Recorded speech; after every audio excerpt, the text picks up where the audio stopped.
no, binanatan ho niya itong si Congressman Toby Chanco kaugnay dun sa mga tirada niya sa kanyang amo diyan sa Ako Bicol, Ako Bicol Party List. Ako Bukol pala, sorry, Ako Bukol Party List. Yan si Garvin, pinagtanggol ho niya yang si ano, yang si ang tawag dito, yang si Elizalde ko. Pakinggan ho natin mga kabayan. Justice Secretary Remulla says there is currently no request to put call on immigration lookout, and he himself also. Siyempre, hindi naman talaga ilalagay sa lookout bulletin niya si ano, yang si Elizalde ko, kaalyado nila yan eh. Dapat talagang pinalabas nila ng bansa yan eh, di ba? O si VP Sara nga, wala naman lookout bulletin. Nagpunta lang ng airport, meron picture-picture. Yan si Elizalde ko, nakalabas na't lahat-lahat. Nasa Amerika na lahat, hindi pa natin malalaman kung ano dahilan, kung hindi pa sasabihin nitong si Garbin na kesyo 90/40 daw ang presyon niya. Talagang bababa presyon mo, babagsak yan sa dami ng pera niya, di ba? Just order it. We haven't put in yet on any elbow. Kasi it will take a few requests for us to be able to handle those things. Nagkakaroon ng complications kasi ang dami kasing there are so many moving pieces in government. Kaya the last conversation is only good up to that point. We don't know kasi ngayon may reports na about the ghost projects, may reports na about the different projects, and some of them are changing their minds probably, or some of them have become more intent. Well, speaking of Congressman Alfredo Garbin Jr., we now have him on Zoom. Good evening, Congressman Garbin. Thanks for joining us. Yeah, si Garbin. Hi. Garbin, yeah. Can you hear me okay? Yes, I can hear you. Okay, perfect. Congressman, let's first talk about your fellow party list, your party list mate, si Congressman Zaldi Ko. You gave a press conference in which you said he went to the U.S. to drop off his child at Boston University, and also he did extensive medical checkups upon the advice of his doctor. What else can you tell us about that trip, and when will he be back? Well, yesterday he informed me that he has this very low blood pressure, 90/60, and he was advised by his doctor in the U.S. to undergo a medical checkup. BCDO and external convergence. Pambihira naman yan, no? Wala na ho ba talaga? Wala na ho tayong ika nga mga mahuhusay na doktor dito sa Pilipinas. Magpapacheck up lang ho, check up lang. Presyon lang. Amerika ho yung si Elizalde ko. Projects. Congressman? Hello? Yes, Congressman, I apologize for that. Can you hear me okay? Yes. Okay. So, as I've said earlier, Kong Saldi is in the U.S. right now. First to, attend to her daughter. His daughter is in Boston University, and also he will undergo extensive medical checkup because of his heart ailment. By the way, umalis siya sa Pilipinas, wala pang SONA, no? And di pa nag-umpisa itong mga investigation na ito. And wala pang SONA. Teka lang ayusin natin. Wala pang SONA, pero ang trajectory ng usapan, patungo talaga sa flood control. Huwag tayong maglokohan dito, Congressman Garbin, na kasi wala pang issue ng flood control, nagpunta na siya ng Amerika. Hindi siya umalis ng Pilipinas dahil diyan sa issue ng flood control. Sir, wala pang SONA, lubog na Pilipinas. Nasa Amerika nga yan si Marcos Jr., 'di ba? Ang issue natin flood control dahil ang daming lubog na bahagi ng Pilipinas. At alam ni Zaldi ko na papunta sa kanya usapan. Kaya huwag yung sasabihin na umalis siya, na kesyo walang ganito, walang ganyan, 'di ba? That to say that he is hiding or abscond from any accountability or transparency in relation to the ongoing investigation. Walang katotohanan yan. It's just that he's in the U.S. right now. Kailangan Congressman Garbin, kailangan talaga interview. Kailangan ni Zaldi ko tong interview na to, di ba? Kailangan niya yan. Kailangan niya makumbinsi ang sambay ng Pilipino na hindi siya nagtatago. Anak ng toko, kung talagang hindi siya nagtatago, bakit hindi siya umuwi kung presyon lang pala problema? Maraming magagaling dyan sa St. Luke's. Maraming magagaling dyan sa ano ba mga malulupit na hospital dito na pinupuntahan ng mga mayayaman. St. Luke's lang alam ko kasi nakikita ko sa Oh, di ba? Maraming mahuhusay dyan. Amerika, 90/60. Pambira, maraming naghahanap sa kanya, yun. We know that as well for a fact because he hasn't shown up to any of the plenary sessions at the lower house. And as per Rappler's research work, he's been absent without notice 3 times, excused 7 times, officially notified the House about absence twice, and attendance not available once. So he hasn't turned up to any of the sessions. How many? Could you let us know what the House rules are in terms of absences? How many times one person can be absent? I am not particular Yung mga ano na to itong mga Talyanista Tensaymada, pagka si VP Sara, merong nagpupunta ng ibang bansa, ang bilis nyo makahusga na, hindi siya nagtatrabaho, ganito, ganyan. O yung mga rinirepresenta sektor nitong si Elizalde ko, anong mangyayari niyan? Di ba kailangan siya sa House of Representatives, bakit di siya pumapasok? Wala pang abiso ng Petrang Garapata. Yan tayo nayayari about the absences that a House member can, accumulate. But as to whether the absence was valid or not, then it is up to the appreciation of the Secretariat. Those medical reasons filed by Congressman Saldico, I think, is justifiable for him to undergo the said medical checkup, considering that he has been experiencing this heart ailment since last year, November of last year, and that's why he signed as a chair of the Committee on Appropriation January. Naku po. Meron na palang meron sakit tong si Elizalde ko, sakit sa puso, nakananto ka. Talaga yan call it karma, ika nga. Pakita siya, paliwanag niya sarili niya, wala kaming pakialam sa'yo, Garbin. Pambihira. O, ilabas mo yung amo mong si Zaldi ko para matapos usapan. February of this year, he went to Singapore to seek expert medical assistance and checkups to the best hospital in Singapore. And right now, he is in the United States to, have this medical consultation in other hospitals. And Congressman, ito pong mga checkups na to cannot be done here in our country. Pwede naman siguro, but mas komportable siya doon sa, alam mo naman, pag Amerika or Singapore, nandun yung mga eksperto. At kumbaga, when it comes to medical science and advancement, admitido naman natin na mas advanced sila. Ayun, di ba? Ganun yun lang naman. Meron naman, kaya naman gamutin dito. Para sinabi niya yung mga natin, yung mga expert na doktor natin, mahihinang klase. Magagaling lang yung mga taga Singapore at Amerika. Siguro pagdating sa mga equipment, pero sa yaman nitong si Elizalde ko, naknanto ka. Wala naman sigurong equipment dyan sa Singapore at Amerika na pang presyon para makita ang presyon, para maayos yung puso na wala dyan sa St. Luke's. Naknanto ka, mamahal dyan.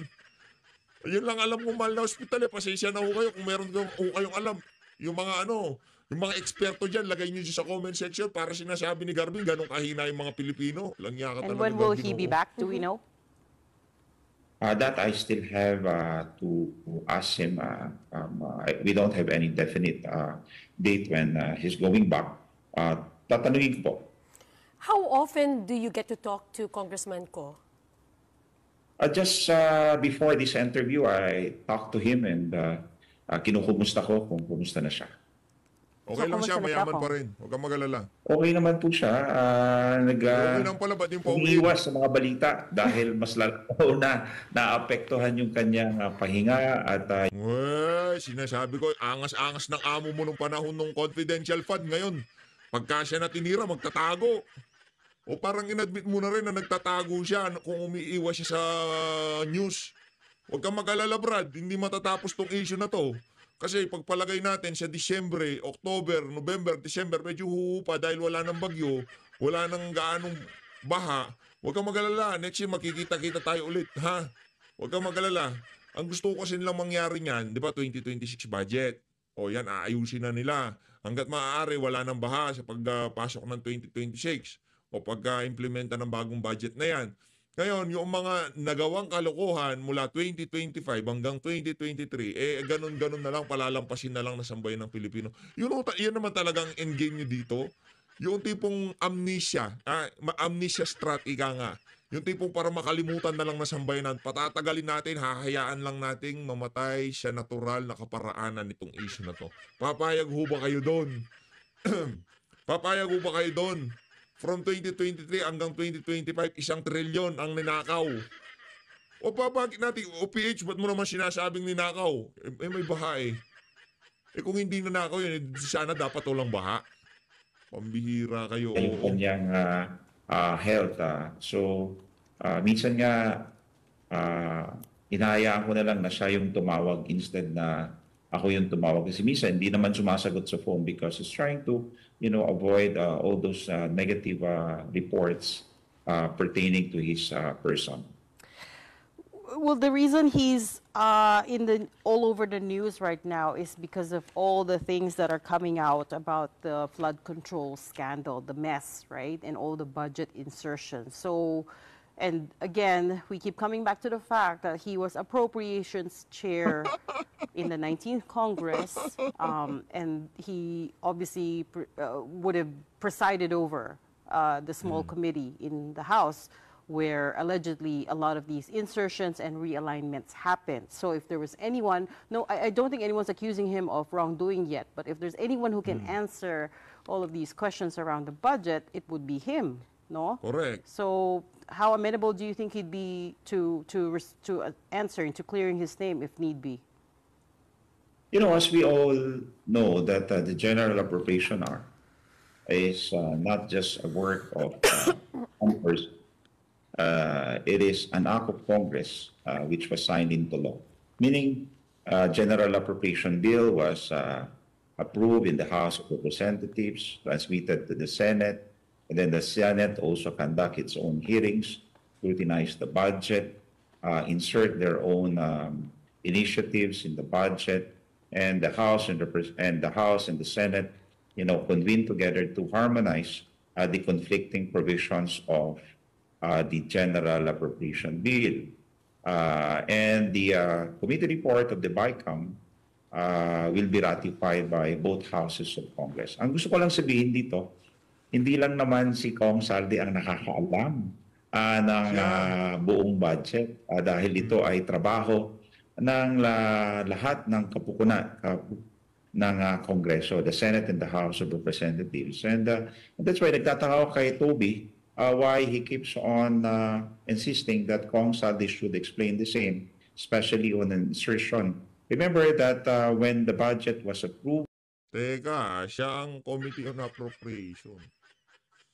Ika nga sila nag-uusap-usap dyan. Ano ang pangalan to? Si Estela Kimbo. Si Estela dapat mapatawag na yan sa lalong madaling panahon kasi Assistant Appropriation Chairperson yan eh. Diba? Kailangan mapatawag na siya sa lalong madaling panahon. Si Elizalde ko, kung wala pa, sa tingin ko nagtatawagan yan. Boss, paano ba yan? Mayayari na tayo dito. Diba? Anong gagawin natin ngayon? Ano yun na? Yung tawag dito, labas na ho kayo kung mayayari dito. Sabi nitong si Estela Kimbo. Pero sa tingin ho natin mga kababayan, sa susunod na hearing, dapat ipatawag ngayon si Estela Kimbo. Parang siya meron siyang pre-lunch Anak ng tokwa, hindi siya naipapatawag. and when the BICAM report was ratified by both houses of Congress, ang boto ni Kong Toby was both in the affirmative. Bumoto siya in the affirmative. So bakit siya patuloy na nagrereklamo? But speaking of insertion, siguro inadmit niya na kanina na totoo nga yung kanyang insertion ng 525 million for the 2025 General Appropriation Act. And most of his insertion, Toby Chanko, nang ilagay doon sa flood control sa Nabotas. And ako naman nagtataka sa kanya because he's conspicuously silent on those takers, contractors being awarded by this flood control project sa kanyang distrito na kung saan nai-involve sa mga ghost project. Nandyan Yan. Sims Construction, which was already blacklisted by the DPWH. Nandyan din yung St. Timothy. I think St. Timothy is the biggest taker of his flood control projects in his. Hindi the biggest. Nandyan din yung Sunwest, nandyan din yung High Tone. Yan ang mga binabanggit mo eh. Naratibo kasi ng mga ng mga mainstream media ibunton dito kay sa kung ako dito kay Sara Diskaya magsasalita ako. Mga walang ya kayo. Yung perang nakuha ko hindi ko lang kinuha para sa akin. Ito binigyan ko ito. Di ba? Huwag ganoon, huwag naman to ka. District, sobra sa kalahating bilyon ang pinanalo ng St. Timothy sa kanyang distrito. Kasama na rin yung mga Diskaya related contractors, yung Alpha and Omega, nandyan yung Top Notch. So, this four combined, halos 1 bilyon yung pinanalong flood control project sa distrito ni Toby Chanco. Kaya nagtataka ako kung bakit hindi niya iniimbestigahan yung sarili niyang bakuran. Actually, Kong, I was speaking to him yesterday as well, and I did ask him about the contractors, and he said he doesn't know them. He doesn't usually get involved in that. And he only recently spoke to the district engineer in Navotas to try to find out if any of the top 15 contractors that President Marcos outlined had projects in his area. And true enough, meron nga St. Timothy and Sims. So he said basically he doesn't know. But anyways, the larger point... Isa pa yan, di ba? Mantakin mo, congressman ka. Hindi mo alam na meron palang proyekto yung flood control sa distrito mo. Hindi na pinapaalam talaga? Kung sino na lang talaga yung kausap nitong mga Diskaya na to, doon na lang Siya na rin nagsabi na hindi makakapasok ang kontraktor pag hindi kakilala ng district congressman. Galing yan sa kanyang bibig. At nakapagtataka dahil naging paborito sa distrito niya ang St. Timothy at Alpha and Omega. Na kung saan ito ay nai-involve sa mga anomalya at ghost projects. So siguro, doon sana sa pagdinig ng TRICOM committee, he took advantage of the presence of those contractors and asked questions. Paano kayo nakapasok sa aking distrito? Tinulungan ko ba kayo? Bakit halos sa 1 bilyon ang inyong nalikom na kontrata sa aking distrito samantalang bilyon-bilyong flood control projects ang naibaba sa kanyang distrito? Until now, baha pa rin po ang Navotas. To be fair, every single one of the congressmen we've spoken to about this issue say they don't know paano napasok yung insertions under their district. I'll give you an example. Just recently, we spoke to Oriental Mindoro. Wala, Garbin. Hindi mo kakampi yung mga nag-i-interview. Payag ka ba dyan? Hindi naman, alangan na magpapa-interview kayo ng ganun-ganun na lang, di ba? Ano yan, schedule yun, di ba? Meron kayong okay, Garbin tayo ngayon. Tawagan nyo na ba si Kong Garbin? Okay na siya. Okay na. Tawagan yun na. Pwede na. Siya lang na natin. Ganun lang naman yun. Congressman Style nyo sa media. Kala nyo, hindi namin alam who was in fact identified in Senator Ping Lacson's privileged speech. And pati si Congressman Panaligan, he said, well, I don't know how all of these insertions were put under my district. And sabi din ng ibang congressman, it's entirely plausible that they have become the unwitting beneficiaries of the insertions. Kaya nga, we keep coming back to the minutes of the small committee. Let's give him the benefit of the doubt. But as you know, the 529 million of which his insertion, his initiative, nilabi niya yun sa Kongreso at na-approve na isama sa 2025 budget. Naman sa pagkikipaglaban niya noon sa deliberation sa budget, baka sabihin niya rin na nakalimutan niya na pati yung pag-bidding at pag-implement nun. In fact, there's one letter addressed to him, and this is all documented, informing him and asking his assistance for the implementation of a project being implemented, contracted out to St. Timothy. So ang sabi, kailangan namin ng tulong mo dito upang ito ay ma-facilitate at ma-implement. Naka-address po sa kanya yung sulat. Ang nagsulat sa kanya yung DPWH. So to say na wala siyang alam sa implementation is siguro naman kaduda-duda, no? Yan. No? Okay. Pagdudaan natin yan si yan si Toby Chanko. Tayo naman ho kasi, ano lang naman tayo dito ika nga.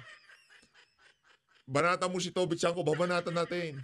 Pero siguro doon mong ilabas mo yung amo mo, Garbin. Di ba? Ganun lang naman yun. I apologize, Congressman. We've run out of time, but we'll pick this issue. Ubus na oras. Dito tayo kay Senator Bato. Sen. Hindi nga, 2012 pa yung record niya na meron pang nag-engage sila dyan. Ako ka, klaruhin natin yan next year. So what kung 2016, kung gumawa sila ng kalukuhan panahon na yun, dapat ibestigahan. So, hindi dapat limit, sir, dun sa 28 na during the time of... Alam ka, pera ng bayan yan pera ng bayan yan Hindi porque during the time of PRRD, i-exempt natin sa investigation. Hindi mo pwede yun. Kung gumawa sila ng kalukuhan, kahit na panahon pa ni Pinoy kasi, noong pa yan, panahon pa ni Pinoy sila nagkakuha ng mga kontrata sa gobyerno, di ba? Kung meron silang mga ginawang kalukuhan, dapat nabisigahan lahat yan. Sinabi nasa 8 sundo yung sasakyan. Parang hindi nang tutumaya na yung sinabi sa Vizcaya. Sa hinit na 29 luxury cars, sabi kasi ng people, nasa 40,000 yung luxury cars. Nag-5 ko lang, hindi ko na ako alam pero hindi ako dapat ma-account nila yan. I-account nila. Kasi mabarsado daw yung mga involved sa mga umalis na daw na bansa. Kasi kung gano'n, dapat coordinate tayo sa nagkaroon ng lookout bulletin sa mga tao na yan para hindi sila makalabas. Saan yung sign of guilt? Ha? Sign of guilt?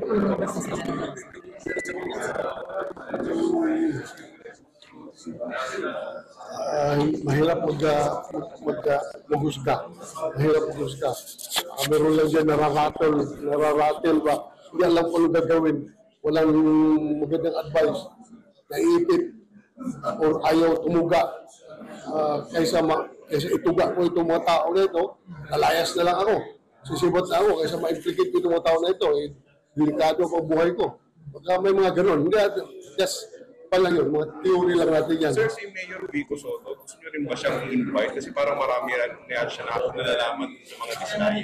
Depende sa chairman. Depende sa chairman. May investigation mo yung committee.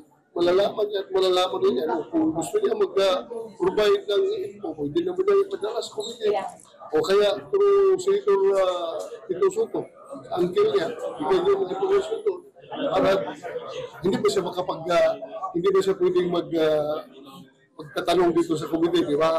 Pwede magtanong yung senator na member ng committee. So, pwede isupply yung information doon para matanong yung mga tao na yun. Just sa tingin ninyo, anong assessment nyo sa naging testimony ni Vizcaya dun sa hearing last? Yung sa testimonya ni Vizcaya, tingin nyo ba naging honest siya or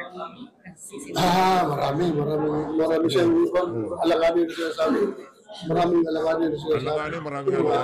Ang gano'n, hindi siya definitive. Di ba sabi ko, make sure of your answers. Dahil parang gano'n.